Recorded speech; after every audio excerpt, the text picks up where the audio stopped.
Ngayon po ay September 15, 2024. Nagsisiksikan po dito talaga, totoo yan. Napakaraming kumakain. Ayan, nakatayo na lang ang mga customers. Sa dami ng kumakain dahil sa bagong menu at trending ngayon na menu ni Diwata na viral at trending ngayon sa social media ang kanyang crispy ulo at saka ang kanyang crispy pata. Ayan na may unli pa rin yan. Unli rice, unli sabaw, may soft drinks at kung ano-ano pang mga lahok. Ayan o. Ayan, hello sir. Ito na. Sir, order niyo yan? Ito na ang sinasabi, pinakakaguluhan ng social media. Ang pinaka-trending ngayon na menu. Ayan o. Sir, magkano ang halaga niyan? Ayan, 99 daw po. 899. 9 na, sulit yan. Ilang kayo sir nakakain yan? Dalawa lang. Pwede subukan niyo sir kagati ng isa sa part niyan. Ipakita natin sa vlog natin. Welcome to my vlog sir. Ako si Efren Villegas. Ano pong channel niyo? Efren Villegas sir. Efren Villegas to. Masarap sir. Panalo, sir.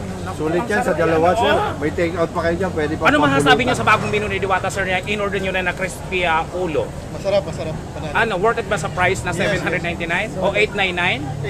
899. 899. Ano ba, talagang ano kayo dyan, sulit para sa inyo yan. Ang Panalo po ito, panalo. Panalo. Thank you so much sir ha. Thank you so much. Ayan. Hi. Hello sir.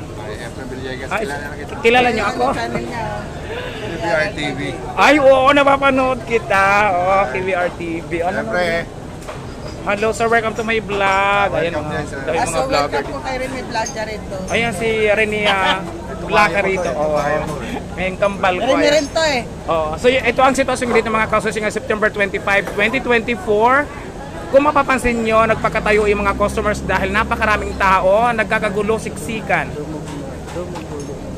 Ayan.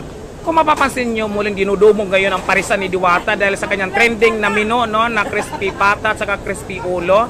Talagang ito ay bumalik na. Bumalik na ang sigla at dami ng customers dito sa Diwata Paris Overload magmula nung inilaunch niya ang kanyang bagong menu na crispy ulo at saka crispy pata. Ayan po, ngayon ay September 15, 2024. Ito po ang bagong update ngayon dito sa parisan ni Diwata sa Pasay City branch. Main branch po ito, napakaraming tao, ang haba ng pila. Ayan, sino? Hi, hello! Welcome to my vlog! Welcome to my vlog mga iha, hello! Ayan, may mga baggage na, ayan ang gaganda nila. Kumain sila dito sa Diwata Paris Overload. Ay, may interviewin ko kayo. Hello. Kumain na ba kayo? Hindi pa? Hindi pa po. Ano ang o-orderin nyo ngayon? Yung bago po nilang tag 399. Yung ano, crispy Crispy ulo. pata. Crispy ulo, crispy pata. Bakit ba? Napanood nyo sa social media na trending ngayon yung menu na yan, Opo. ano? So, ilang kayong kakain noon? Mauubos din ba yun? Walo. Walo kayo. Dalawa ang orderin nyo. Ayan, So, welcome to my vlog. Ako si Efren Villegas. Napapanood nyo ba ako? Isa lang po kasi wala po kaming pera. Isa lang po yung order namin. Tikman na po namin. Okay, welcome to my vlog and welcome to Diwata Paris Overload. Thank you. Makita ko ng anak.